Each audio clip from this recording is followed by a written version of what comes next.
CT. Ravi arrest, ಒಂದು ರೀತಿ tension ಅನ್ನುವಂತಹ ಸ್ಥಿತಿ. ಒತ್ತಡವನ್ನು ತಾಳಲಾರದೆ ಕುಸಿದಿದ್ದಾರಂತೆ ಇನ್ಸ್ಪೆಕ್ಟರ್ ಒಬ್ಬರು. ಸಿ.ಟಿ. ರವಿ ಅರೆಸ್ಟ್ ಆಗಿದ್ದಕ್ಕೆ ಟೆನ್ಷನ್ನಿಂದಾಗಿ ಒತ್ತಡ.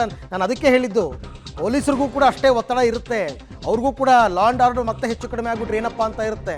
ಹಾಗಾಗಿ ಒತ್ತಡವನ್ನು ತಾಳಲಾರದೆ ಇನ್ಸ್ಪೆಕ್ಟರ್ ಒಬ್ಬರು ಕುಸಿದಿದ್ದಾರೆ. ಓಕೆ, ಆವರಿಸ್ಕೊಂಡು ಆಮೇಲೆ ಹೇಳ್ತಾರೆ, ಅದು ಬೇರೆ ವಿಚಾರ. ಬಟ್ ಅವ್ರಿಗೂ ಕೂಡ ಒತ್ತಡ ಇದೆ. ಹಿರೇಬಾಗೇವಾಡಿ CPI ಆಸ್ಪತ್ರೆಗೆ ದಾಖಲಾಗಿದ್ದಾರೆ. ಆಸ್ಪತ್ರೆಗೆ ದಾಖಲಾಗುವ ಸ್ಥಿತಿಗೆ ಅವರಿಗೆ ಪ್ರೆಷರ್ ಆಗಿದೆ. ಹೌದು, ಒಂದು ಕಡೆ ಸರ್ಕಾರದಿಂದ, ಒಂದು ಕಡೆ ವಿರೋಧ ಪಕ್ಷಗಳಿಂದ, ಮತ್ತು ಈಗ ಇಡೀ ರಾತ್ರಿ ಅವ್ರನ್ನ ಸುತ್ತಾಡಿಸಿರೋದು ಕೂಡ ಇದಕ್ಕೋಸ್ಕರನೇ. ಎಲ್ಲಿ ಇರಿಸಿದಾಗ ಎಲ್ಲಿ ಏನು ಗಲಾಟೆ ಆಗ್ಬಿಡುತ್ತೋ, ಎಲ್ಲಿ BJP ಕಾರ್ಯಕರ್ತರು ಬಂದ್ಬಿಡ್ತಾರೋ, ಎಲ್ಲಿ ಜಗಳ ಆಗ್ಬಿಡುತ್ತೋ, ಮತ್ತೊಂದು ಆಗ್ಬಿಡುತ್ತೋ, ಇವೆಲ್ಲವೂ ಇರುತ್ತೆ. ನಾಳೆ ದಿನ ಅವ್ರ ಕುತ್ತಿಗೆಗೆ ಬಂದ್ಬಿಡುತ್ತೆ ಒಂಚೂರು ಹೆಚ್ಚು ಕಡಿಮೆ ಆದರೂ.